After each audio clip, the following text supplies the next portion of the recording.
حسین ستارہ ابو ہریرہ نبی کا پیارا ابو ہریرہ.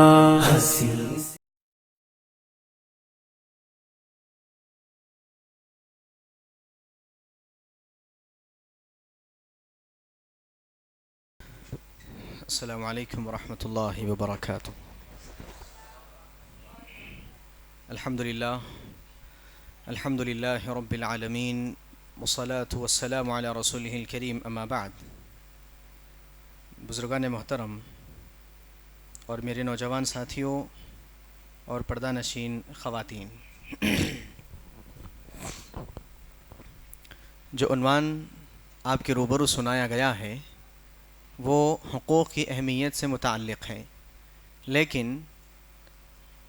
اس عنوان کو دینے کے بعد ایک اہم مقالہ میری نظروں سے گزرا جو کہ اس عنوان سے بھی زیادہ اہم ہے، رمضان سے متعلق. یعنی چونکہ رمضان چل رہا ہے اور رمضان کا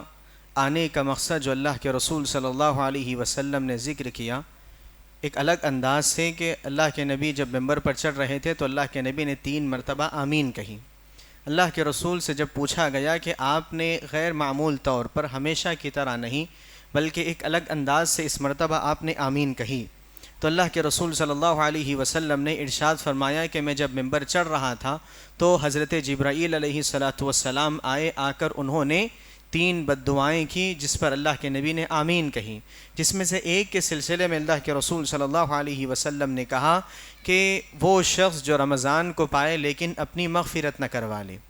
اس شخص کے سلسلے میں حضرت جبرائیل نے کہا کہ وہ شخص برباد ہو جائے، وہ شخص لعنت کا شکار ہے، یا پھر وہ شخص بیکار ہے، کوتاہ ہے، جو رمضان کو پالے، رمضان کے ایام سے گزرے، روزہ رکھے یا نہ رکھے اس سے کوئی فرق نہیں، لیکن رمضان سے گزارتے ہوئے اپنے آپ کو اعمال کے عوض ایسے بنا لے کہ اللہ رب العالمین اس کے اعمال سے خوش ہو کر اس کی مغفرت کر دیں. ایسا اگر کوئی شخص اپنے آپ کو نہیں بناتا رمضان کو پانے کے بعد تو حضرت جبرائیل نے کہا کہ ایسا شخص برباد ہے، جس پر اللہ کے نبی نے آمین کہی.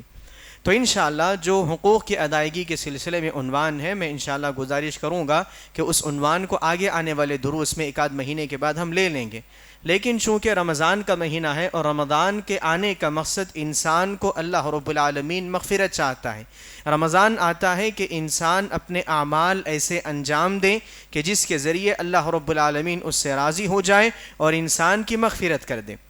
رمضان آتا ہے اسی بنیادی مقصد کے ساتھ. رمضان سے متعلق جتنی عبادتوں کا اللہ کے نبی نے ذکر فرمایا، اللہ کے نبی نے کہا کہ من صام رمضان ایمانا واحتسابا غفر له ما تقدم من ذنبه. جو شخص روزہ اخلاص کے ساتھ رکھتا ہے، قیام اخلاص کے ساتھ کرتا ہے، جو شخص لیلۃ القدر کو قیام کرتے ہوئے اخلاص اور احتساب کی نیت رکھتا ہے، اس کے سلسلے میں اللہ کے نبی نے کہا غفر له ما تقدم من ذنبه، اس کے پچھلے گناہ معاف کر دیے جاتے ہیں.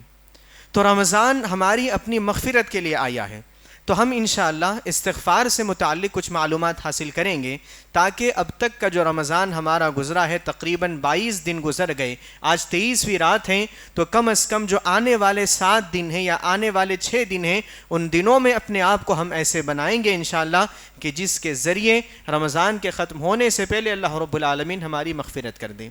اب تک ہم میں سے کسی سے کوتاہی ہوئی استغفار کی، اللہ سے مغفرت طلب کرنے کی، تو ہم انشاءاللہ آج کے اس درس میں وہ چیزیں دیکھیں گے جس کے ذریعے انسان اپنے آپ کو استغفار کر سکتا ہے اور اپنے آپ کو اللہ رب العالمین کے دربار میں دھل سکتا ہے گناہوں سے. تو سب سے پہلی اور بنیادی بات، اپنے عنوان کو میں 3 طرح سے آپ کے سامنے ذکر کروں گا. سب سے پہلی چیز آپ کے سامنے یہ بتلانی ہے کہ اللہ رب العالمین کے نزدیک قرآن مجید میں اللہ رب العالمین نے استغفار کی اہمیت کیا بتلائی ہے. یعنی ہم میں سے اکثر لوگ استغفار کے عادی نہیں ہوتے، تو ان کو استغفار کی اہمیت بتلانا کہ اللہ رب العالمین کے نزدیک استغفار کی کیا اہمیت ہے، پہلی چیز یہ. دوسری چیز، استغفار سے ہم کو کیا فائدے حاصل ہوتے ہیں. آج آپ کو معلوم ہوگا انشاءاللہ، یا پھر کسی کو معلوم ہو تو ان کے علم میں اضافہ ہو جائے گا کہ کیا کیا فائدے استغفار کے ذریعے انسان کو اپنی زندگی میں دیکھنے میں آتے ہیں. صرف یہی نہیں کہ اس کے گناہ معاف کیے جاتے ہیں، بلکہ مختلف زندگی کے حالات میں، احوال میں اس بندے کو اللہ رب العالمین فائدے دیتا ہے، اور وہ اس کی اپنی زبان پر استغفار کے پڑھنے کی وجہ سے. اور اس کے بعد انشاءاللہ استغفار کب کرنا چاہیے، اس کے کیا مستحب اوقات ہیں، ان کو انشاءاللہ ہم ذکر کریں گے۔ پہلی اور اہم چیز کہ استغفار کے سلسلے میں کہ اللہ رب العالمین نے اس کو کیا اہمیت دی ہے۔ اللہ رب العالمین نے سب سے پہلی بات کہ جس طرح ہم تمام کو نماز پڑھنے کا حکم دیا ہے، اللہ رب العالمین نے جیسے ہم کو روزہ رکھنے کا حکم دیا ہے، ویسے ہی اللہ رب العالمین نے ہم تمام کو اس بات کا حکم دیا کہ ہم استغفار کریں۔ استغفار یہ اللہ رب العالمین کی جانب سے حکم ہے کہ انسان استغفار کرے۔ استغفار کرنا، اپنے گناہوں سے معافی طلب کرنا، یا پھر اپنی کوتاہیوں سے اللہ رب العالمین کے دربار میں معافی طلب کرنا کہ اللہ رب العالمین زندگی گزارتے ہوئے لغزشیں ہو جاتی ہیں، کوتاہیاں ہو جاتی ہیں، عبادت کو کرتے ہوئے سستی ہو جاتی ہے، کاہلی ہو جاتی ہے، اور اسی طرح شیطان کے بھٹکانے کی وجہ سے راہ راست سے انسان بھٹک کر مختلف گناہوں میں ملوث ہو جاتا ہے، تو اپنی زبان سے استغفار کرنے کی تعلیم خود اللہ رب العالمین نے دی ہے۔ انسان کو اللہ رب العالمین نے کہا، اللہ تعالیٰ کا ارشاد ہے وَاسْتَغْفِرُوا إِنَّ اللَّهَ غَفُورٌ رَحِيمٌ، اور تم استغفار کرو، اے مسلمانوں تم استغفار کرو، اللہ رب العالمین بہت ہی غفور ہے، بہت ہی کریم ہے، اللہ رب العالمین بہت معاف کرنے والا ہے، اور اللہ رب العالمین بردبار ہیں۔ اسی طرح ایک اور مقام پر اللہ نے ارشاد فرمایا وَأَنِ اسْتَغْفِرُوا رَبَّكُمْ ثُمَّ تُوبُوا إِلَيْهِ، تم کو چاہیے تھا کہ تم اللہ سے استغفار طلب کرتے، تم کو چاہیے تھا کہ تم اللہ رب العالمین سے مغفرت طلب کرتے، اپنے گناہوں سے توبہ کر کے اللہ رب العالمین کی طرف لوٹ کر آ جاتے۔ یہ اللہ رب العالمین نے استغفار کا حکم دیا ہے۔ اور بھی بہت ساری آیات ہیں جس میں اللہ رب العالمین نے پچھلی امتوں کے گناہوں کا ذکر کیا اور پھر ہماری اپنی امت سے کہا کہ استغفار کرو۔ اس سے پہلے جو امتیں گمراہ ہوئیں، اللہ تعالیٰ کی نافرمان قرار پائیں، اللہ کے عذابات سے دوچار ہوئیں، تو ان تمام امتوں کے ذکر کے ساتھ اللہ رب العالمین نے کہا کہ یہ تو ان کا رویہ رہا، یہ تو ان کی زندگی رہی کہ اللہ کی نافرمانی میں انہوں نے زندگی گزاری، لیکن ایک مومن کی یہ پہچان ہوتی ہے کہ اذا اذنب فاستغفر، کہ جب ایک مومن کوئی گناہ کرتا ہے تو استغفار کر لیا کرتا ہے۔ کوئی لغزش اس سے ہو جاتی ہے تو اس کے فوری بعد ایک مومن کی علامت ہوتی ہے، اس کی پہچان ہوتی ہے کہ اللہ رب العالمین کی طرف لوٹ کر آتا ہے کہ اللہ تعالیٰ جو گناہ مجھ سے ہوا ہے وہ راستہ میرا راستہ نہیں ہے، بلکہ بھٹک گیا تھا وہاں پر، اب لوٹ کر تیری طرف آنا ہے، یہ ایک مومن کی پہچان ہوتی ہے۔ اور اسی وجہ سے اللہ رب العالمین نے مختلف عبادات کو اوقات کے ساتھ رکھا۔ نماز دن میں 5 مرتبہ پڑھی جاتی ہے، 1 مرتبہ بھی تو ہو سکتی تھی، 2 مرتبہ بھی تو ہو سکتی تھی، لیکن اللہ رب العالمین نے نماز کو ایسے رکھا سبحان اللہ کہ بندے کو صبح اٹھتے ہی اللہ رب العالمین کی عبادت کا خیال آئے، اور اس کے بعد جب وہ اپنی دنیاوی زندگی میں مشغول ہو جاتا ہے تو اس کے بعد پھر اللہ تعالیٰ اس کو بلاتا ہے اپنی عبادت کے لیے کہ تم آزاد نہیں ہو، تم اپنے آپ میں اس قدر تم نہیں ہو کہ اپنی زندگی خود سے گزار لو، بلکہ ہر معاملے میں اللہ رب العالمین کی رہنمائی تمہارے لیے ضروری ہے۔ اللہ رب العالمین جوڑ کر رکھتا ہے بندے کو۔ جب کبھی بندہ دنیاوی کاموں میں مشغول ہونے کے لیے جاتا ہے، اللہ رب العالمین دوبارہ اپنے پاس اس کو بلا لیتا ہے۔ یہی وجہ ہے ہفتے میں 1 مرتبہ جمعہ کے آنے کا، یہی وجہ ہے ہر سال میں رمضان کے آنے کا۔ اللہ کے رسول صلی اللہ علیہ وسلم نے یہ جو نمازیں ایک کے بعد ایک آتی ہیں، یہ جو جمعہ کے بعد جمعہ آتا ہے، یہ رمضان کے بعد رمضان آتا ہے، اللہ کے رسول نے بیان فرمایا کہ الصلاۃ للصلاۃ، ایک نماز دوسرے نماز کے درمیان، والجمعۃ الی الجمعہ، ایک جمعہ دوسرے جمعہ کے درمیان، اور اسی طرح ورمضان الی رمضان، رمضان اور دوسرے رمضان کا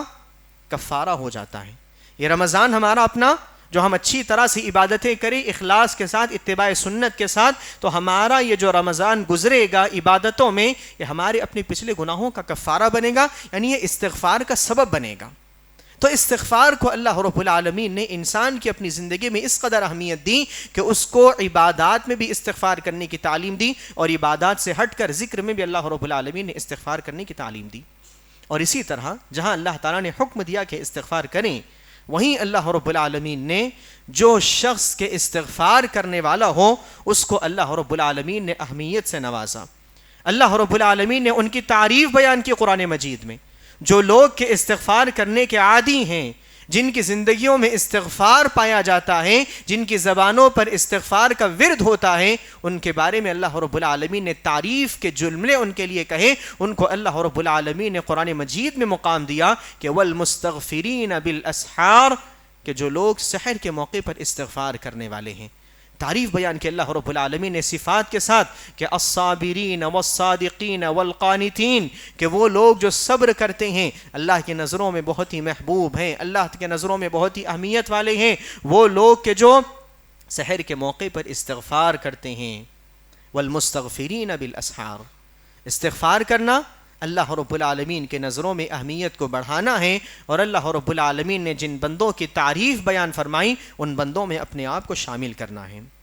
اسی طرح استغفار کرنا اللہ رب العالمین کی جانب سے مغفرت کا حصول ہے. استغفار کرنا اس لیے بھی اہم ہے کہ اللہ رب العالمین نے قرآن مجید میں جہاں کہیں کہا کہ استغفار کرو، یا پھر اللہ رب العالمین نے کسی بندے کے سلسلے میں کہا کہ فلاں نے استغفار کیا، تو فوری اللہ رب العالمین نے اس کا جواب بھی ذکر کر دیا.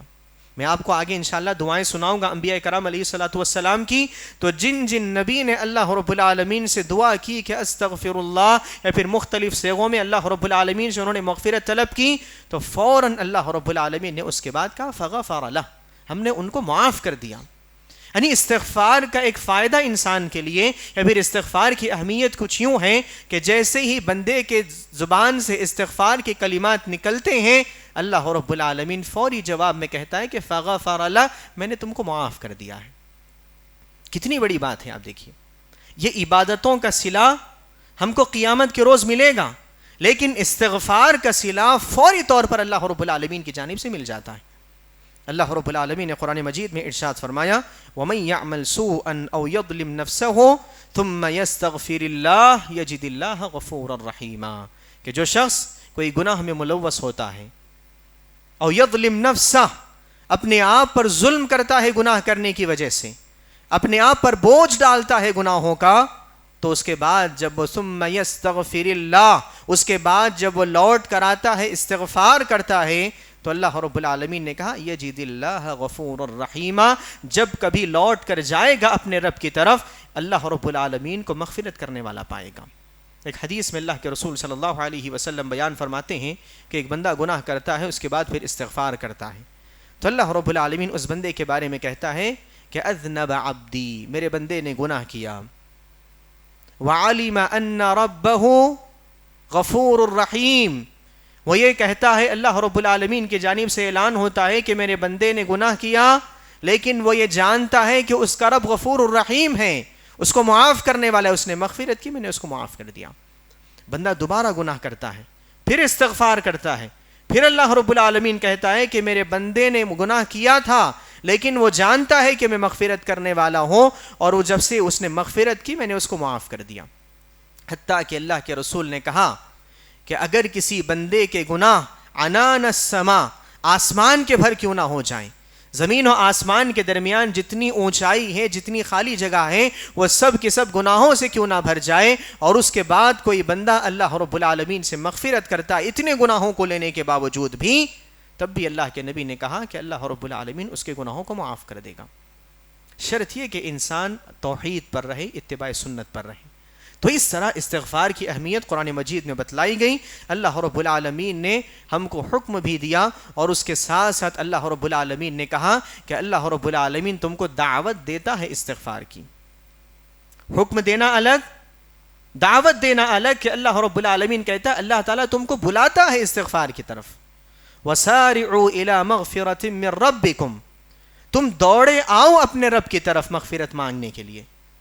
دوڑے آؤ. اللہ رب العالمین اعلان کرتے ہوئے ہم سے کہہ رہا ہے کہ آؤ میری طرف مغفرت طلب کرنے کے لیے.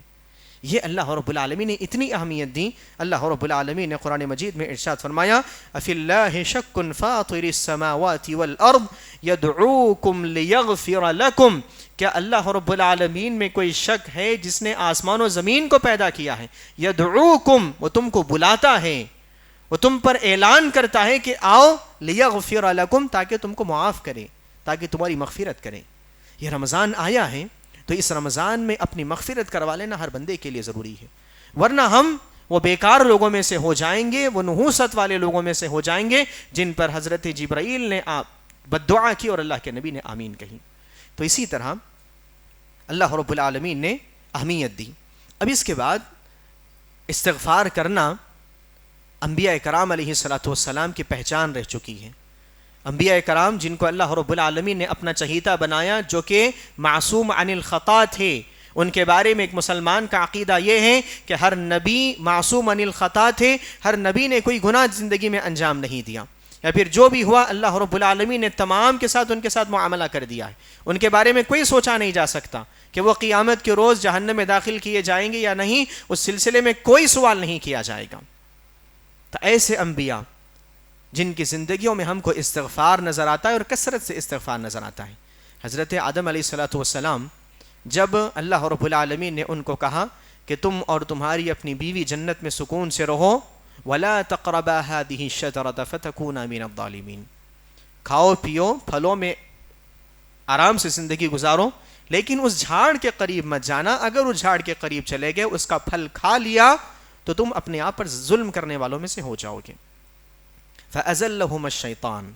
وَأَخْرَجَهُمَا مِمَّا كَانَا فِيهِ، جو اللہ رب العالمین کے ساتھ عہد تھا ان کا کہ اس جھاڑ کے قریب نہ جائیں، اس راستے سے ان کو ہٹاتے ہوئے اس عہد سے ان کو گمراہ کیا، اور شیطان نے ان کے قدم پھسلائے، اس سے انہوں نے کھایا اس پھل کا کچھ، اس جھاڑ کا پھل انہوں نے کھایا۔ اللہ رب العالمین نے کہا کہ جیسے ہی وہ کھائے ان کے اپنے لباس اتر گئے، وہ ایک دوسرے کے سامنے ننگے ہو گئے۔ اس کے بعد ان دونوں نے کہا اللہ رب العالمین سے کہ قال ربنا ظلمنا انفسنا وان لم تغفر لنا وترحمنا لنکونن من الخاسرین۔ دیکھیں نبی ہیں، جنت میں ہیں، چھوٹی سی ان سے اللہ رب العالمین کی نافرمانی ہوئی، جیسے ہی نافرمانی ہوئی فوری طور پر انہوں نے اللہ رب العالمین سے استغفار کیا، اللہ سے کہا کہ اللہ رب العالمین ہمارے اپنے جو گناہ ہوئے اس کا ہم کو اندازہ ہے، اس کا احساس ہے، انا ظلمنا انفسنا، ہم نے اپنے ظلم پر اپنے آپ پر ظلم کیا، ان لم تغفر لنا، اگر تو ہماری مغفرت نہیں کرے گا، وترحمنا، اگر تیرا رحم ہمارے ساتھ شامل حال نہ ہو، لنکونن من الخاسرین، ہم خسارہ اٹھانے والوں میں سے ہو جائیں گے۔ حضرت آدم علیہ السلام، حضرت نوح علیہ السلام کی دعا دیکھیے، جب اللہ رب العالمین نے ان کو کشتی پر سوار کر دیا، کشتی پر پانی آ گیا تھا، پانی مکمل بھر گیا تھا، اللہ رب العالمین نے ان کو اور جو ایمان لائے تھے ان کو کشتی میں سوار کر دیا۔ اس کے بعد انہوں نے اپنے بیٹے کو دیکھا کہ ایک پہاڑ پر کھڑا ہوا ہے، وہ کہہ رہا ہے کہ میں کشتی میں چڑھنے والا نہیں ہوں، بلکہ میں اونچی جگہ پر ہوں، پانی یہاں تک نہیں آئے گا۔ حضرت نوح علیہ السلام کو معلوم ہے کہ اللہ رب العالمین کا جب عذاب کسی پر آتا ہے تو سب کے سب ختم ہو جاتے ہیں، سب کے سب نیست و نابود ہو جاتے ہیں۔ بیٹا مشرک تھا، انہوں نے اللہ رب العالمین سے دعا کی اپنا محبوب بیٹے کو دیکھتے ہوئے کہ اللہ رب العالمین اس کو معاف کر دے، اللہ رب العالمین اس کو میرے ساتھ چڑھا دے کشتی میں، وہ نجات پالے گا میرے ساتھ، ورنہ وہ عذاب کا شکار ہو جائے گا۔ اس موقع پر اللہ رب العالمین نے ان سے کہا کہ لِنَّهُ لَيْسَ مِنْ أَهْلِكَ، وہ تمہارا اپنا گھر والا نہیں ہے، بلکہ اس نے اسلام ہی قبول نہیں کیا ہے۔ اسلام قبول اگر کوئی شخص نہ کرے تو اس سے کسی قسم کی کوئی رشتہ داری باقی نہیں رہتی، انسانی طور پر ہو لیکن دینی طور پر کوئی رشتہ داری باقی نہیں رہتی۔ تو اللہ رب العالمین نے جیسے کہا، فوری طور پر حضرت نوح علیہ السلام نے اللہ رب العالمین سے دعا کرتے ہوئے کہا قال رب انی اعوذ بک ان اسألک ما لیس لی بہ علم، اللہ رب العالمین میں پناہ طلب کرتا ہوں کہ میں نے ایسی چیز آپ سے مانگ لی، اپنے بیٹے کو سوار کرنے کا جو میں نے مطالبہ کیا، ایسی چیز کا میں نے مطالبہ کیا جس کے تعلق سے مجھے علم نہیں تھا کہ ایک مشرک کو اپنے ساتھ لینا ہے، اس بات کا مجھے علم نہیں تھا، میں نے وہ مانگ تو لیا، لیکن اس کے بعد کیا کیا؟ اس کے فوری بعد وہ کہتے ہیں وَإِلَّا تَغْفِرْ لِي وَتَرْحَمْنِي أَكُمْ مِنَ الْخَاسِرِينَ، اللہ رب العالمین اگر اب تو مجھے مغفرت نہ کرے، اگر اب تو مجھ پر رحم نہ کرے تو میں خسارہ اٹھانے والوں میں سے ہو جاؤں گا۔ 950 سال جنہوں نے دین کا کام کیا، اس کے بعد حق کا بول بالا ہوا، سارا طوفان آ گیا، یہ کشتی کو لے کر سوار ہیں، اتنی نیکیاں ان کے پاس، اس کے باوجود بھی ایک چھوٹے سے نافرمانی پر وہ کہتے ہیں کہ اللہ رب العالمین اتنی نیکیاں تو ہیں، لیکن اگر ایک اس پر بھی اگر تو پکڑنے کے لیے آ جائے، ان لم تغفر لی، اللہ رب العالمین اگر تو ایک گناہ بھی میرا معاف نہ کر دے، اگر ایک معاملے میں بھی تیری رحمت میرے شامل حال نہ ہو، کتنی ہی نیکیاں میرے پاس کیوں نہ ہو جائے، 950 سال کی نبوت الگ طرف، ایک گناہ پر اگر تو پکڑنے آ جائے تو میں خسارہ اٹھانے والوں میں سے ہو جاؤں گا۔ یہ اللہ رب العالمین کی مغفرت کی اہمیت ہے۔ اگر اللہ رب العالمین ایک گناہ بھی اگر پکڑنے پر آ جائے انصاف کے ساتھ تو ہماری نیکیاں برباد ہو جائیں گی، ضائع ہو جائیں گی۔ حضرت موسیٰ علیہ السلام کی دعا کہ جب انہوں نے ایک بندے کو قتل کر دیا، ایک نوجوان کو انہوں نے قبطی تھا جو شخص، اس کو مار دیا، قتل کر دیا، تو قتل کرنے کے فوری بعد اللہ رب العالمین نے ان سے متعلق بیان فرمایا قال رب انی ظلمت نفسی فاغفر لی فغفر لہ۔ دیکھیں کتنی بہترین تعبیر ہے اللہ رب العالمین کی، کہ اللہ نے کہا کہ جب موسیٰ علیہ السلام نے قتل کر دیا، انہوں نے کہا کہ اللہ رب العالمین مجھ سے گناہ ہوا، میں نے اپنے آپ پر ظلم کیا، آپ میری مغفرت کر دیجئے، میں مغفرت طلب کرتا ہوں، فغفر لہ، ہم نے ان کو معاف کر دیا۔ دیکھیں کوئی ڈسٹنس ہی نہیں ہے، بندہ اگر مغفرت مانگے اللہ تعالیٰ مغفرت دینے کے لیے تیار ہے۔ قال ربکم ادعونی استجب لکم، اللہ کے نبی آپ کہہ دیجئے میرے اپنے بندوں سے کہ وہ اگر مجھ کو پکارتے ہیں، ادعونی، انہیں حکم دو کہ مجھے یاد کریں، استجب لکم، میں ان کی دعاؤں قبول کرنے والا ہوں، ان کی مغفرت کرنے والا ہوں۔ یہ اللہ رب العالمین کا معاملہ ہے، جب انسان مانگتا ہے مغفرت تو فوری عطا کر دی جاتی ہے۔ اسی طرح اور بھی انبیاء کرام علیہ الصلوۃ والسلام کی دعائیں ہیں جن کو انشاءاللہ کبھی تفصیل ہو تو آپ دیکھیے۔ اب اس کے بعد ہم اپنی عنوان کو آگے بڑھاتے ہوئے کہ استغفار کی زندگی میں انسان کے کیا فائدے نظر آتے ہیں۔ استغفار کا سب سے بنیادی اور سب سے بڑا فائدہ جو انسان کے لیے ہوتا ہے وہ یہ کہ انسان کی اپنی زندگی میں اس کے گناہ ختم کر دیے جاتے ہیں۔ استغفار کے ذریعے جو گناہوں کے پہاڑ ہم نے تیار کیے ہوئے ہیں، جو بلڈنگ ہم نے بنائی ہوئی ہے گناہوں پر، وہ گناہوں کی بلڈنگ ختم کر دی جاتی ہے۔ اللہ کے رسول صلی اللہ علیہ وسلم نے ارشاد فرمایا کہ انما التوبۃ تہدم ما کان قبلھا، یقیناً توبہ تمام قسم کے گناہوں کو ہدم کر دیتی ہے۔ جس طرح بلڈنگ کے گر جانے کو خسف کیے جانے کو کہتے ہیں، ویسے ہی ہدمہ یعنی بالکل نیست و نابود ہو جاتی ہے، ساری بلڈنگ ختم ہو کے رہ جاتی ہے۔ تو توبہ اور استغفار انسان کے اپنے گناہوں کا کفارہ بنتا ہے۔ اللہ رب العالمین نے کہا وَمَن يَعْمَلْ سُوءًا أَوْ يَظْلِمْ نَفْسَهُ ثُمَّ يَسْتَغْفِرِ اللَّهَ يَجِدِ اللَّهَ غَفُورًا رَحِيمًا، کہ استغفار کا فائدہ یہ ہے کہ جب کبھی کوئی شخص گناہ کرتا ہے، نافرمانی کرتا ہے، اگر وہ اللہ رب العالمین سے استغفار کرے تو اللہ رب العالمین اس کی مغفرت کر دے گا۔ پہلا فائدہ یہ۔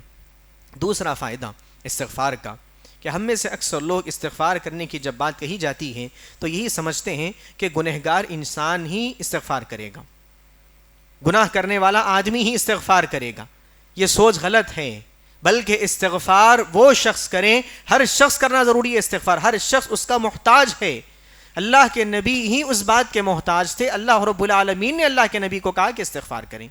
خود اللہ کے نبی کہتے ہیں کہ فَإِنِّي أَتُوبُ فِي الْيَوْمِ 100 مرة فَإِنِّي أَسْتَغْفِرُ فِي الْيَوْمِ أَكْثَرَ مِنْ 70 مرة۔ کئی ایک روایت میں آتا ہے اللہ کے رسول نے کہا کہ میں 100 مرتبہ سے زیادہ توبہ کرتا ہوں۔ اللہ کے نبی نے کہا میں 70 مرتبہ سے زائد ایک دن میں استغفار کرتا ہوں۔ حالانکہ اللہ کے نبی معصوم عن الخطا ہیں، اس کے باوجود بھی اللہ کے نبی کی زندگی میں استغفار کا اس قدر معمول تھا۔ اللہ کے رسول صلی اللہ علیہ وسلم کثرت سے استغفار کرتے تھے۔ فائدہ کیا ہے؟ گناہ تو معاف کیے جاتے ہیں، لیکن استغفار کا دوسرا انسان کے لیے فائدہ یہ پہنچتا ہے کہ استغفار کے ذریعے بندے کے درجات بلند کیے جاتے ہیں۔ استغفار ہمارے اپنے جنت میں درجات کے بلند کیے جانے کا ذریعہ ہے۔ اللہ کے رسول صلی اللہ علیہ وسلم نے ایک حدیث میں ارشاد فرمایا ان اللہ عز وجل لَيَرْفَعُ الدَّرَجَةَ لِلْعَبْدِ الصَّالِحِ فِي الْجَنَّةِ، یقیناً اللہ رب العالمین جنت میں ایک بندے کے درجے کو بلند کرے گا۔ اللہ رب العالمین ایک بندے کے درجے کو، جو درجے میں وہ جنت میں داخل ہوا تھا، اچانک سے اس سے کہا جائے گا کہ آپ تو اس سے اور اونچے درجے کے مستحق ہیں۔ وہ بندہ پریشان کہ میں تو داخل ہوا تھا، میرے اپنے اعمال جتنے تھے حساب کتاب سب ہو گیا، اس درجے کا میں مستحق تھا، یہاں پر مجھے پہنچا دیا گیا۔ تو اللہ رب العالمین سے وہ سوال کرے گا انا لی ہادی، اے اللہ رب العالمین یہ اونچائی کس وجہ سے، یہ نوازش میرے ساتھ کیوں؟ آخر میرے اپنے اعمال تو اتنے تھے کہ یہ درجہ مجھے ملنا تھا، مجھے دے دیا گیا، اچانک سے انکریمنٹ کس وجہ سے ہے؟ تو اللہ رب العالمین اس سے کہے گا باستغفار ولدک لک، تمہارے اپنے بچے کے استغفار کی وجہ سے ہے۔ اولاد کے استغفار کی وجہ سے ماں باپ کے درجات بلند کیے جاتے ہیں، تو آپ سوچئے کہ ہمارا اپنا استغفار ہمارے کتنے درجات بلند نہیں کرے گا۔ جب اولاد استغفار کرے گی ان کو تو فائدہ پہنچے گا، لیکن ان کے ساتھ ساتھ ان کے ماں باپ کو بھی یہ فائدہ کہ ان کے درجات بھی جنت میں بلند کیے جائیں گے۔ تو آپ سوچئے کہ ہمارا اپنا استغفار ہمارے اپنے کتنے درجات کو بلند نہیں کر سکتا۔ اسی طرح بندہ جو استغفار کرتا ہے، اس کے استغفار کا ایک فائدہ اس کی اپنی زندگی میں بھی دیکھنے میں آتا ہے، وہ یہ کہ ہر قسم کی بلا سے، پریشانی سے، تکلیف سے، ہر قسم کی گزن سے وہ بندہ محفوظ رکھا جاتا ہے۔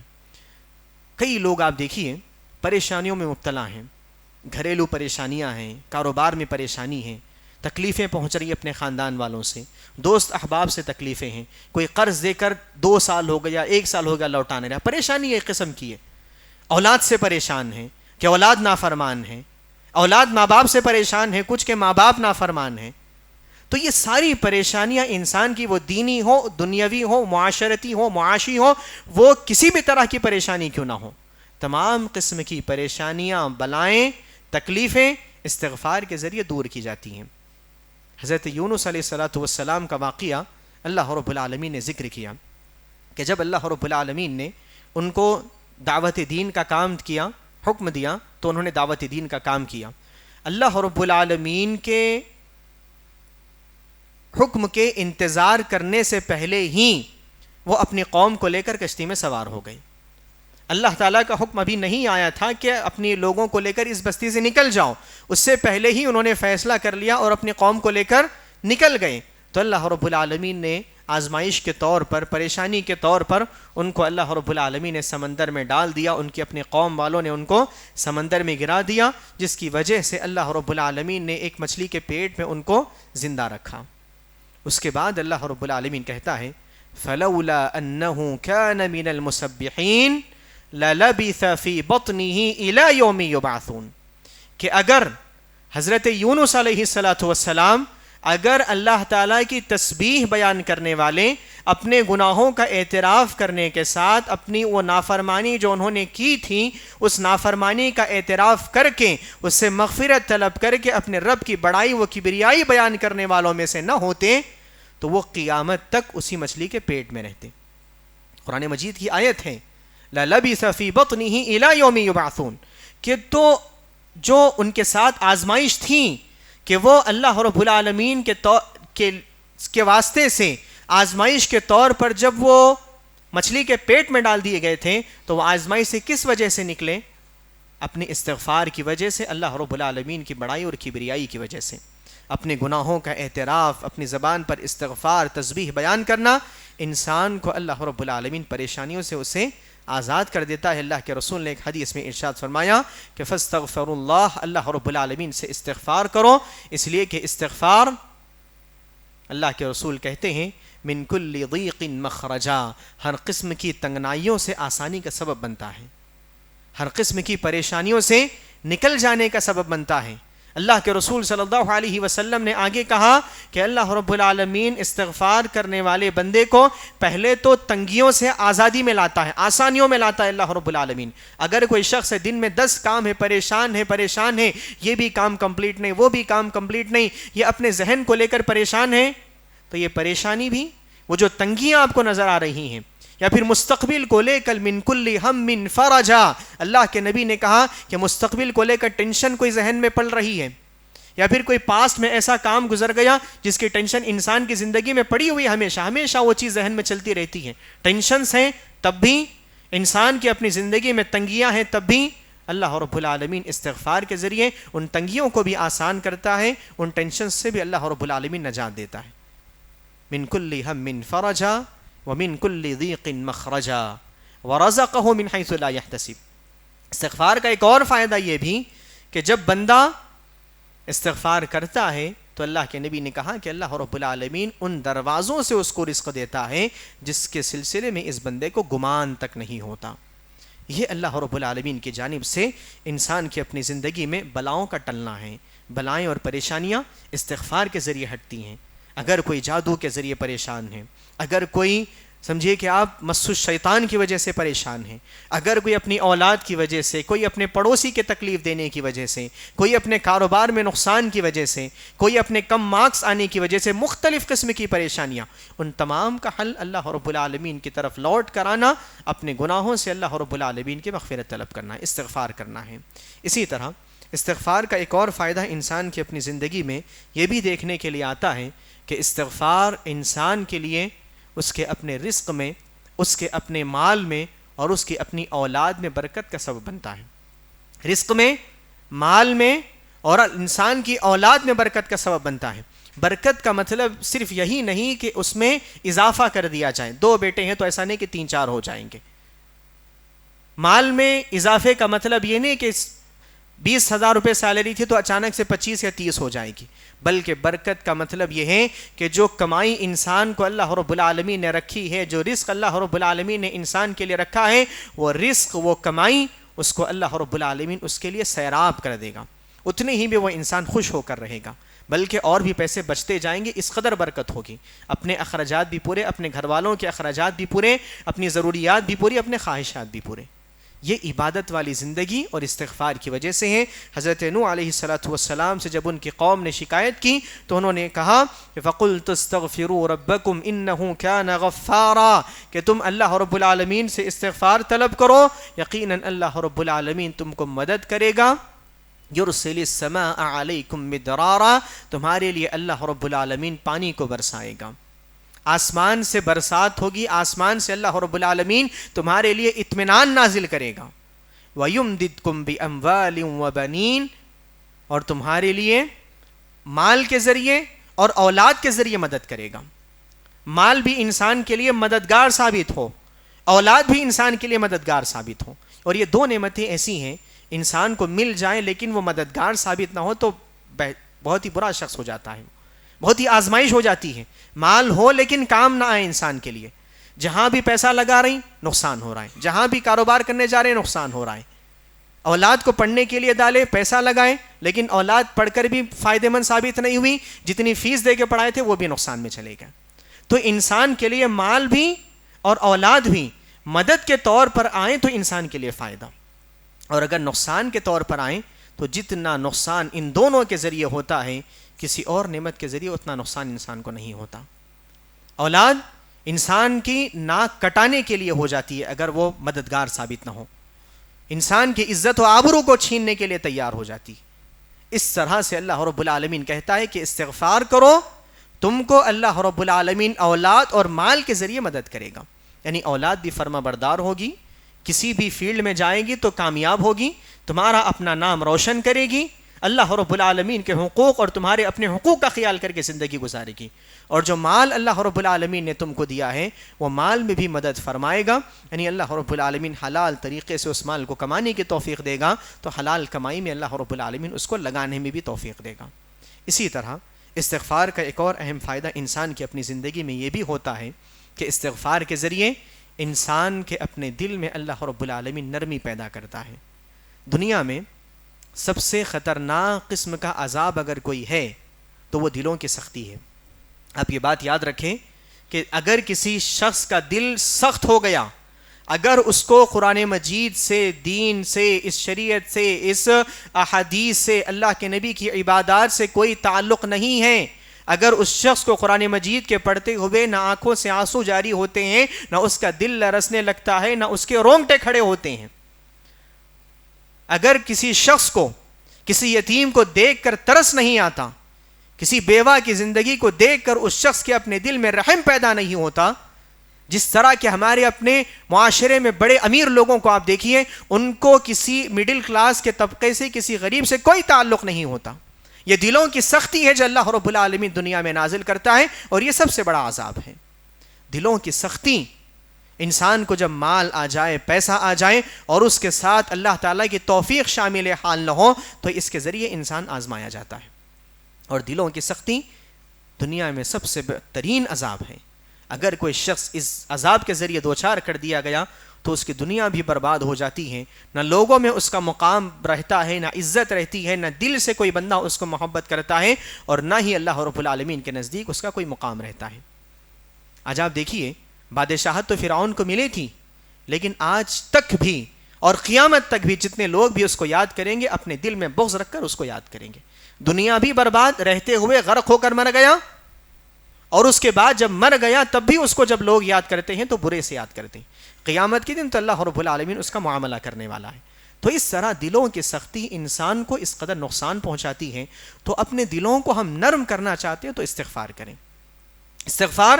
ہمارے اپنے دلوں میں نرمی کا سبب بنتا ہے۔ اللہ کے رسول صلی اللہ علیہ وسلم نے ایک حدیث میں ارشاد فرمایا ان المؤمن اذا اذنب نکت فی قلبہ نکتۃ سوداء، کہ جب کوئی مسلمان بندہ، مومن بندہ کوئی گناہ کرتا ہے، نافرمانی کرتا ہے، تو اس کے اپنے دل میں ایک چھوٹا سا کالا دھبا آ جاتا ہے،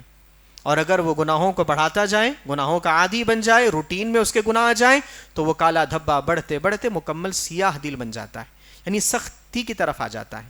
سخت ہو جاتا ہے اس کا دل۔ اور اس کے بعد اللہ کے نبی ارشاد فرماتے ہیں، اللہ کے رسول نے کہا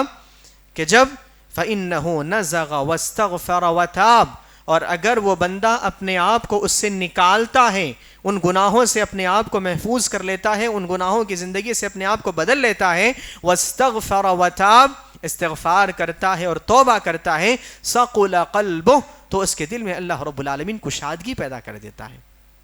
دل میں اس کے وسعتیں پیدا ہونے لگتی ہیں، دل میں اس کے نرمی آتی ہے۔ ایسی نرمی آج آپ دیکھیں، مثال کے طور پر رمضان کے مہینے میں آپ اس بات کو غور کریں کہ اگر کوئی امام صاحب نماز پڑھا رہے ہوں، نماز پڑھاتے ہوئے کچھ ایسی آیتیں گزری جن کے سلسلے میں انسان کا اپنا دل لرزنے لگتا ہے، جہنم کا تذکرہ ہو یا جنت کا تذکرہ ہو، یا پھر اس سے پہلے جو طاقتور امتوں کو جن عذاب سے دوچار کیا گیا ان کا جب تذکرہ ہو، تو امام کے اپنے تلاوت میں لڑکھڑاہٹ پیدا ہوتی ہے، آنکھوں سے آنسو جاری ہوتے ہیں۔ تو آپ نے کئی ایک کو دیکھا ہوگا کہ بہت سارے لوگ یہ کہتے ہوئے نظر آتے ہیں کہ کیا نماز پڑھاتے ہوئے رونے کی کیا ضرورت ہے؟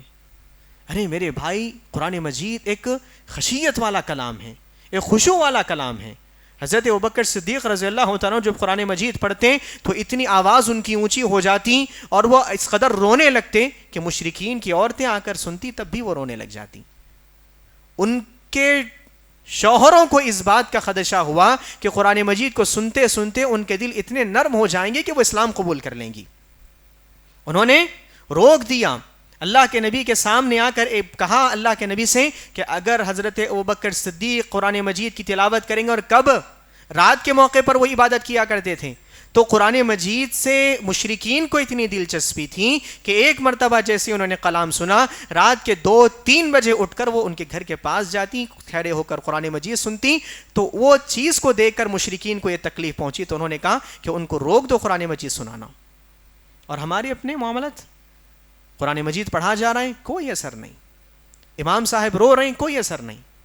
کم از کم قرآن مجید کو سمجھ کر رونا تو دور کی بات، اگر کوئی شخص قرآن کو پڑھ کر رو رہا ہے تب بھی آپ کو رونا نہیں آتا، تو کتنا دل ہمارا سخت نہیں ہو گیا؟ یہ دلوں کی سختی عذاب ہے، دلوں کی سختی عذاب ہے۔ تو لہٰذا استغفار کریں، اللہ رب العالمین ہمارے اپنے دلوں میں نرمی پیدا کرے گا۔ اللہ کے رسول صلی اللہ علیہ وسلم نے اس کی جانب اشارہ فرمایا۔ اللہ کے نبی نے اس حدیث کے کہنے کے بعد کہا کلا بل ران علی قلوبہم ما کانوا یکسبون، کہ دلوں کی سختی کا مطلب جو اللہ تعالیٰ نے قرآن مجید میں کہا کہ ان کے کانوں پر اللہ تعالیٰ مہر لگا دے گا، ایسی ہی مہر کئی ایک مسلمانوں پر لگی ہوئی ہے۔ آپ بارہا کہیں روزہ رکھو، کئی ایک لوگ روزہ رکھنے کا اہتمام ہی نہیں۔ کئی ایک سے آپ کہیں کہ رات میں قیام کریے، جاگ کر تو ساری رات گزاریں گے لیکن قیام کا کوئی خیال نہیں آئے گا۔ باہر ان کو انٹرسٹ آئے گا دوستوں میں بیٹھے ہوئے، لیکن مسجد میں آئے تو وہی اکتاہٹ محسوس ہوگی۔ یہ دلوں کی سختی ہے۔ اس دلوں کی سختی کا علاج انسان اپنے استغفار کے ذریعے کر سکتا ہے۔ اسی طرح استغفار کا ایک اور اہم فائدہ انسان کی اپنی زندگی میں یہ بھی ہوتا ہے کہ استغفار کے ذریعے اللہ رب العالمین انسان کو جسمانی طور پر بھی اور روحانی طور پر بھی مضبوط کرتا ہے۔ کسی کو بھوک لگ رہی ہے، روزے کے درمیان روزہ لگنا جس کو ہم کہتے ہیں روزہ لگ رہا ہے، استغفار کریں، اللہ رب العالمین آپ کے دل، آپ کے جسم میں ایک الگ طرح سے طاقت و قوت لا دے گا۔ اور اللہ رب العالمین نے جو میں بات کہہ رہا ہوں آپ کے سامنے کہ استغفار کے ذریعے انسان کا جسم طاقتور بنتا ہے، اللہ رب العالمین نے کس موقع پر کہا؟ جب حضرت ہود علیہ السلام نے اپنی قوم کو لے کر کھڑے ہوئے جس میں مشرکین کا سامنا تھا، تو اس موقع پر حضرت ہود علیہ السلام کو اللہ رب العالمین نے کہا کہ اپنی قوم کو کہو کہ استغفار کریں۔ حضرت ہود علیہ السلام سے متعلق اللہ رب العالمین نے کہا وَيَا قَوْمِ اسْتَغْفِرُوا رَبَّكُمْ ثُمَّ تُوبُوا إِلَيْهِ، اے قوم اللہ تعالیٰ کی جانب سے حکم نازل ہوا کہ تم استغفار کرو، وَتُوبُوا إِلَيْهِ اللہ تعالیٰ سے توبہ کرو۔ لشکر میں کھڑے ہونے کے باوجود کہا جا رہا ہے کہ استغفار کریں۔ وہاں پر لوگ کیا کہتے ہیں، لاجک کیا ہے؟ لاجک تو یہ کہتی ہے کہ انسان اپنے آپ میں تیاری کرے، ورزش کرے، اپنے یعنی اسلحہ کو تیار کرے، اپنی تلوار کو تیز کرے، یہ ہونا چاہیے. لیکن اللہ رب العالمین کہہ رہا ہے کہ لشکر سامنے ہو الگ بات ہے، لیکن تم استغفار کرو. فائدہ کیا ہوگا؟ اللہ رب العالمین نے آگے کہا کہ یرسل السماء علیکم مدرارا ویزدکم قوتا الی قوتکم وتتولوا مجرمین، کہ اللہ رب العالمین تمہارے استغفار سے، توبہ سے، لشکر میں کھڑے ہونے کے بعد تم کو یہ فائدہ پہنچائے گا کہ تمہارے اپنے جسم میں اللہ رب العالمین یزدکم قوتا الی قوتکم، تمہارے اپنے جسموں میں جتنی قوت ہے اس میں اور قوت میں اضافہ کرے گا اللہ رب العالمین. یہ معاملہ ہے. دیکھیے آپ، استغفار انسان کے روحانی طور پر بھی اس کا علاج کرتا ہے اور انسان کے جسمانی طور پر بھی اس کے لیے طاقت و قوت کا ذریعہ بنتا ہے. اسی طرح استغفار کا ایک اور اہم اور آخری فائدہ جس کو بتا کر اب اپنی بات کو ہم آگے بڑھائیں گے، وہ یہ ہے کہ استغفار اللہ رب العالمین کی رضامندی کی دلیل ہے. جس بندے کے زبان پر استغفار کثرت سے ہو وہ بندہ یہ سمجھے کہ اللہ رب العالمین کے محبوب بندوں میں سے میں بن گیا ہوں. یا پھر جس شخص کو آپ دیکھیں کہ اس کی اپنی زبان پر کثرت سے استغفار رہتا ہے تو آپ سمجھ جائیں کہ یہ بندہ اللہ رب العالمین کے محبوب بندوں میں سے، اس لیے کہ اللہ رب العالمین نے کہا ان اللہ یحب التوابین ویحب المتطہرین، کہ اللہ رب العالمین توبہ کرنے والوں کو پسند کرتا ہے، ان سے محبت کرتا ہے، اور پاکیزگی اختیار کرنے والوں سے محبت کرتا ہے. پاکیزگی کس اعتبار سے؟ جسمانی اعتبار پر بھی، روحانی اعتبار پر بھی. جسمانی اعتبار سے انسان پانی کے ذریعے، غسل اور وضو کے ذریعے پاکیزگی حاصل کرتا ہے، طہارت حاصل کرتا ہے، لیکن جس روحانی طور پر انسان کیسے پاکیزگی اور طہارت اختیار کر سکتا ہے؟ یہی استغفار کے ذریعے. جب استغفار کرے گا اس کے اپنے گناہ کم ہوتے جائیں گے اور اس کا دل مکمل پاک ہو جائے گا. یہ استغفار اس کے اپنے دل کو دھونے کا سبب بنتا ہے، اس کے روح کو پاک کرنے کا سبب بنتا ہے، اور روح کو پاک کرنے والے، جسم کو پاک کرنے والے، طہارت اختیار کرنے والے اور توبہ کرنے والوں سے اللہ رب العالمین محبت کرتا ہے. اسی طرح استغفار کے سلسلے میں ایک اور اہم بات جس کی جانب ہم اپنی گفتگو کو پھیریں گے وہ یہ کہ استغفار کن اوقات میں کرنا چاہیے. استغفار کن اوقات میں کرنا چاہیے، اس کا من جملہ جواب یہ ہے کہ استغفار انسان کبھی بھی کرے یہ اس کے لیے بہتر ہے. استغفار کے لیے کوئی خاص جگہ کا ہونا، کوئی خاص وقت کا ہونا، کسی خاص حالت کا ہونا ضروری نہیں ہے. ایسا نہیں کہ ہم صرف وضو میں کریں، ایسا نہیں کہ ہم صرف مسجد میں آ کر استغفار کریں، بلکہ انسان کسی بھی وقت، کسی بھی حالت میں، کسی بھی جگہ پر استغفار کر سکتا ہے. حتیٰ کہ اللہ کے رسول صلی اللہ علیہ وسلم نے ایک حدیث میں ارشاد فرمایا ان اللہ یبسط یدہ، اللہ رب العالمین اپنے ہاتھ کو پھیر دیتا ہے، اپنے ہاتھ کو اللہ رب العالمین ٹال دیتا ہے، لیتوب مسیء النہار، اس لیے کہ اپنے ہاتھ کو اللہ رب العالمین رات تک ٹالے رکھتا ہے، یعنی رات تک اللہ رب العالمین مہلت دیتا ہے، موقع دیتا ہے ان لوگوں کو جو کہ دن میں نافرمانی کیے ہوں. دن کی حالت میں نافرمانی کرنے والوں کو رات تک موقع ملتا ہے، رات تک وہ ٹال دیے جاتے ہیں، اور اگر وہ توبہ کر لیں، استغفار کر لیں تو اللہ رب العالمین کمن لا ذنب لہ، ایسے ان کو بنا دیتا ہے جیسا کہ کوئی گناہ انہوں نے نہیں کیا.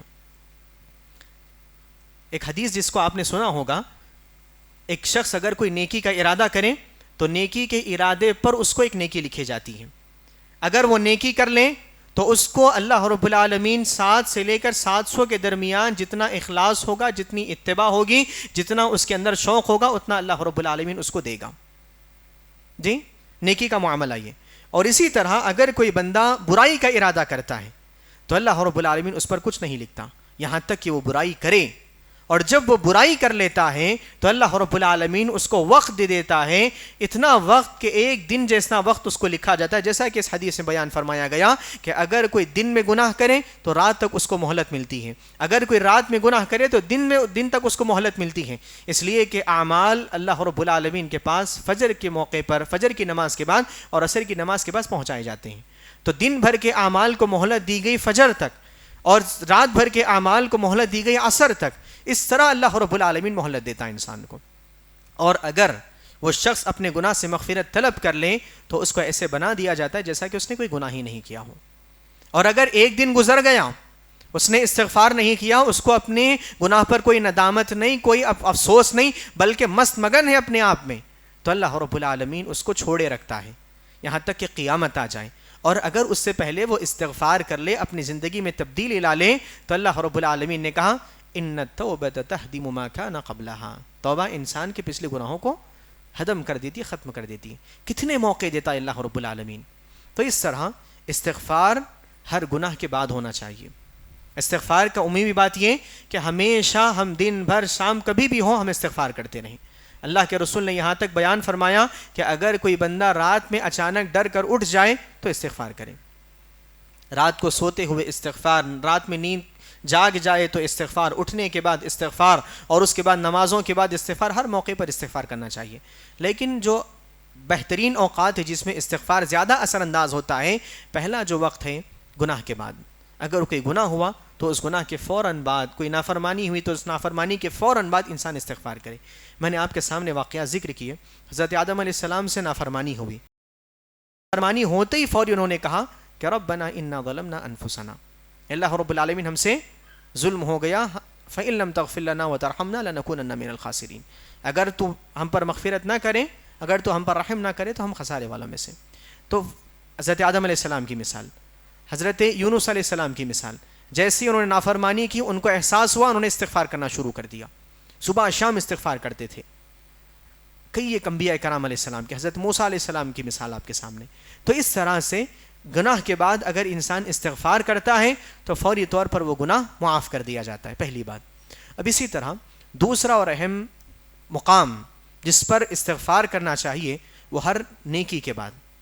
جس طرح ہر گناہ کے بعد استغفار کرنا ہے ویسے ہی ہر نیکی کے بعد بھی استغفار کرنا ہے۔ ہر نیکی کے بعد استغفار کی تعلیم اللہ رب العالمین نے دی، اور یہ اللہ کے نبی کی سنت تھی۔ سب سے اہم عبادت جس کے سلسلے میں اللہ کے رسول صلی اللہ علیہ وسلم نے اتنی اہمیت دی، نماز کے فوراً بعد اللہ کے نبی کی یہ سنت ہے کہ نماز کے ختم کرنے کے بعد جیسے ہی سلام پھیر لیں استغفر اللہ استغفر اللہ استغفر اللہ کہیں۔ اس کے بعد جو دعائیں سکھائی گئیں اس میں بھی توبہ ہی ہے، اس میں ابھی اللہ رب العالمین کی طرف انابت ہے، اس میں بھی اللہ رب العالمین کی طرف لوٹ کر جانا ہے۔ نماز کے بعد استغفار، جب انسان روزہ رکھیں ماہ رمضان کے اختتام کے موقع پر استغفار، ماہ رمضان میں جتنی عبادتیں ہوئیں ان تمام عبادتوں کے اختتام کے موقع پر استغفار، اور اس کے علاوہ عمرے کے موقع پر استغفار۔ اللہ رب العالمین نے حج کے موقع پر استغفار کی تعلیم دیتے ہوئے اللہ رب العالمین نے کہا کہ ثم افیضوا من حیث افاض الناس واستغفروا اللہ ان اللہ غفور رحیم۔ جب حج کے مکمل مناسک ختم ہو جائیں، حج کے جو مناسک ہوتے ہیں، حج کے جو ارکان ہوتے ہیں، وہ ارکان کے ختم ہونے کے بعد اللہ رب العالمین نے کہا کہ لوگ جہاں سے نکل کر جاتے ہیں وہاں سے جاؤ واستغفروا اللہ، اور استغفار کرو۔ ہر نیکی کے بعد استغفار ہونا چاہیے۔ اس کی وجہ کیا ہے؟ ایک بڑی وجہ حکمت علماء کرام یہ بتلاتے ہیں کہ ہر نیکی کے بعد استغفار اس وجہ سے کہ انسان تکبر میں مبتلا نہ ہو جائے۔ انسان تکبر میں مبتلا ہو جاتے ہیں اپنی عبادات کو لے کر۔ آپ دیکھیے کہ جب کبھی ہم نیکیوں کی زندگی گزارنے لگیں تو ایک طرح سے کانفیڈنٹ ہماری زندگی میں پیدا ہونا شروع ہو جاتا ہے۔ یہ کانفیڈنٹ ضروری ہے لیکن وہ اللہ رب العالمین کے ساتھ نہیں ہونا چاہیے۔ اپنے رب کے سامنے انسان ہمیشہ منکسر مزاج ہونا چاہیے، ہمیشہ اپنے آپ کو اللہ رب العالمین کے سامنے ہم عاجز رکھیں۔ یہ معاملہ انتہائی ضروری ہے کہ انسان عبادات کے موقع پر استغفار کریں، اس لیے کہ انسان کو تکبر نہ آنے پائے، عاجزی ہو۔ اب دیکھیے مثال کے طور پر اگر کوئی 10 کا اسٹوڈنٹ ہے، اس نے ایگزام کا پیپر اچھا لکھا، لکھنے کے بعد وہ بچے کو اتنے مارکس نہیں ملے جتنا وہ ایکسپیکٹ کرتا تھا۔ اب اس کے بعد وہ کیا کرتا ہے؟ اب سمجھیے وہ لکھ کر آیا ہے 90 مارکس کا لیکن اس کو ملے 50، تو وہ فوری پیپر ری چیک کے لیے ڈالتا ہے۔ اس کے اندر یہ کانفیڈنس ہوتا ہے کہ میں نے تو لکھا تھا اتنے مارکس کا لکھا تھا، میرے ساتھ غلطی ہوئی، مجھے اتنے مارکس نہیں دیے گئے۔ تو یہ جو کانفیڈنس ہے یہ دنیا میں بہتر ہے لیکن یہ عبادات میں نہیں آنا چاہیے۔ ہم عبادت کرتے ہوئے اس قدر کانفیڈنس نہ ہو جائے، کانفیڈنٹ نہ ہو جائیں کہ اللہ رب العالمین مجھ کو اتنے مارکس دے، مجھے اتنا اجر ملنا چاہیے، اگر میرا ایک بھی روزہ قبول نہیں ہوگا تو میں قیامت کے دن دیکھ لوں گا۔ یہ خیال انسان کے اپنے دل میں نہ آنے پائے، بلکہ عبادت کرنے کے بعد اللہ رب العالمین نے مومنین کی یہ علامت بتلائی ہے والذین یؤتون ما آتوا وقلوبہم وجلۃ انہم الی ربہم راجعون، کہ ایک مومن کی یہ پہچان کہ وہ عبادت کرنے کے بعد جو احکامات اس کو دیے گئے ہیں ان کو بجا لانے کے بعد وقلوبہم وجلۃ، ان کے دل اٹکے ہوئے رہتے ہیں۔ مومن کی یہ پہچان ہوتی ہے کہ عبادت کرنے کے بعد بھی ایک طرح سے خلش دل میں رہتی ہے کہ میرا یہ عمل قبول ہوگا یا نہیں ہوگا، اس عمل کے بدلے مجھے کتنا اجر ملے گا. یہ انتہائی ضروری ہے. عبادت کے بعد انسان کے اندر عاجزی پیدا ہونی چاہیے. اس وجہ سے ہر عبادت کے بعد استغفار کی تعلیم اللہ رب العالمین نے دی. یہاں تک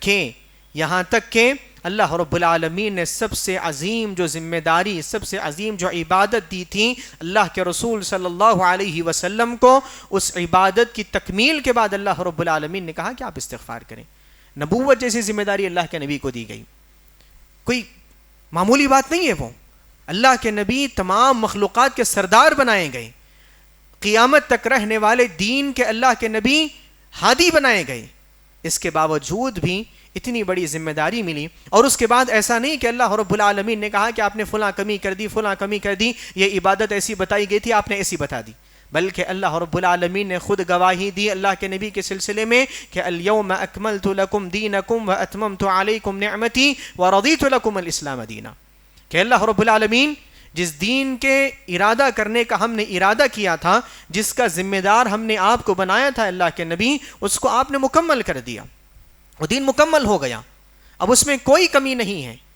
تو اللہ رب العالمین نے جو عبادت کی ذمہ داری اللہ کے نبی کو دی تھی، اس عبادت کی تکمیل کے بعد آپ کو خوشخبری بھی سنا دی گئی کہ آپ کو جو ذمہ داری دی گئی تھی آپ نے بحسن خوبی اس کو اپنایا، وہ مکمل ہو گیا دین. وَرَضِيتُ لَكُمُ الْإِسْلَامَ دِينًا، اور جو ذمہ داری نے ہم نے آپ کو دی تھی اس ذمہ داری سے ہم راضی بھی ہیں. وَرَضِيتُ لَكُمْ، اسلام جو ہم نے آپ پر نازل کیا تھا اس دین اسلام سے ہم راضی ہیں. اس کے باوجود بھی اللہ رب العالمین نے کہا اذا جاء نصر اللہ والفتح ورأيت الناس يدخلون في دين الله افواجا فسبح بحمد ربك واستغفر انه كان توابا. اللہ رب العالمین نے کہا کہ اللہ کے نبی، آپ دیکھ رہے ہیں کہ دنیا میں ہماری اپنی مدد کی وجہ سے لوگ جوق در جوق دین میں داخل ہو رہے ہیں. اللہ تعالیٰ کی مدد آئی، لوگ آ رہے ہیں، اسلام قبول کر رہے ہیں. ایسا نہیں کہ آپ اتراتے ہوئے لوگوں کے سامنا کریں کہ دیکھیے کتنا بڑا دین میں نے تم کو دے دیا، کتنا بڑا احسان میں نے تم کو کر دیا، کہ تم کو جہنم سے نکال کر جنت کا راستہ میں نے بتلا دیا. بلکہ اللہ کے نبی فسبح بحمد ربک واستغفر، آپ لوگوں کو آپ تسبیح بیان کریے اللہ رب العالمین کی اور استغفار کریے. انہ کان توابا، یقیناً اللہ رب العالمین توبہ کو قبول کرنے والا ہے. کہ اللہ کے نبی سے کوئی گناہ ہوا تھا جس کی وجہ سے کہا گیا کہ ہم توبہ کو قبول کرنے والے ہیں؟ بلکہ انسان کی عبادت میں جو کمی رہ جاتی ہے، جس قسم کی کوتاہی رہ جاتی ہے، ان کوتاہیوں کو دور کرنے، ان کمیوں کو دور کرنے کے لیے استغفار کیا جاتا ہے. اور یہ استغفار کا فائدہ ہے. استغفار کا وقت، اہم وقت یہ ہے کہ انسان ہر عبادت کے بعد استغفار کریں. اللہ کے رسول کے سلسلے میں آتا ہے کہ اللہ کے نبی پر یہ صورت نازل ہوئی تو اللہ کے رسول صلی اللہ علیہ وسلم نے تقریباً، اور اس کے بعد 5 ماہ اللہ کے نبی نے زندگی گزاری. 5 مہینے کے بعد اللہ کے نبی کا انتقال ہوا تو آپ کا معمول یہ تھا کہ اللہ کے نبی کثرت سے استغفار کیا کرتے تھے. جو اللہ کے نبی کا 100 مرتبہ پڑھنے کا معمول تھا، جس کے بارے میں اللہ کے نبی نے کہا اب تو اللہ کے نبی نے ان آیتوں کے نازل ہونے کے بعد استغفار کو اور بڑھا دیا تھا اللہ کے نبی نے. تو یہ معاملہ ہے ایک مومن کا کہ ہر عبادت کے بعد استغفار کرتا ہے. اسی طرح صبح و شام کے اذکار کے موقع پر استغفار کرنا انسان کے لیے انتہائی ضروری ہے. یہ اللہ کے رسول صلی اللہ علیہ وسلم کی سنتوں میں سے ایک سنت ہے جس میں اللہ کے نبی نے صبح شام کے اذکار میں سید الاستغفار کو شامل کیا. سید الاستغفار کو پڑھنا ہمارے لیے ضروری ہے. اگر وہ کسی کو یاد نہیں تو یاد کریں. جب تک آپ یاد کر رہے ہوں تب تک نارمل سا جو استغفار ہے جس کو ہم معمولی پڑھا کرتے ہیں اس کو پڑھیں، اور اس کے بعد سید الاستغفار کو ہم یاد کرنے کی کوشش کریں. اسی طرح استغفار کے اوقات میں سے ایک بہترین وقت اللہ رب العالمین کے نزدیک مستحب اور بہترین محبوب وقت یہ ہے کہ انسان سحر کے موقع پر استغفار کرے.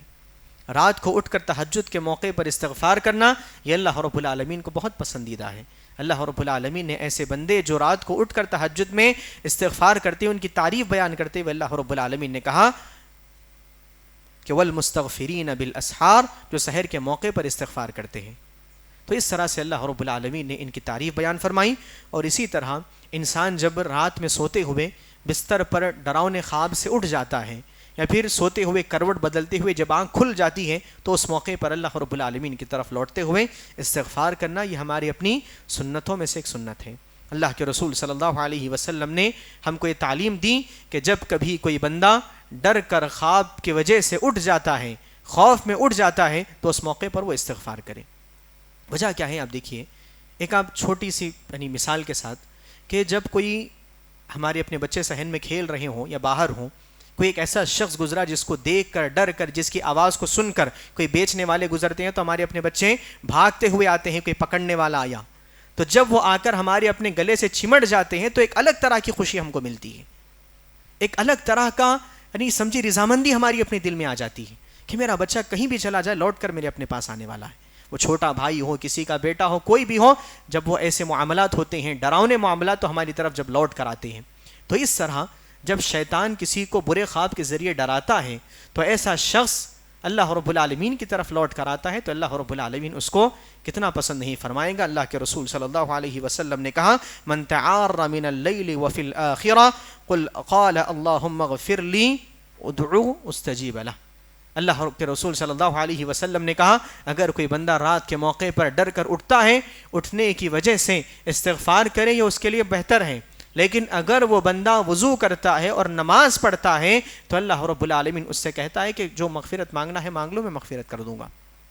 یعنی اللہ رب العالمین کی طرف لوٹ کر بھاگنا انسان کا، کہ شیطان نے ڈرایا، فوری انسان اٹھا اور اللہ رب العالمین کی طرف لوٹ کر گیا، تو آپ سوچیے اللہ تعالیٰ کو کتنی خوشی محسوس نہیں ہوتی ہوگی۔ تو اس طرح سے یہ کچھ باتیں میں نے آپ کے سامنے بیان فرمائی۔ ایک سید الاستغفار کو میں پڑھ کر آپ کے سامنے سنا دیتا ہوں، اس کے بعد اپنی بات کو ختم کرتے ہیں۔ سید الاستغفار جو اللہ کے رسول صلی اللہ علیہ وسلم جس کا اہتمام کیا کرتے تھے، اللہ کے نبی نے کہا، اللہم انت ربی لا الہ الا انت خلقتنی وانا عبدک وانا علی عہدک ووعدک ما استطعت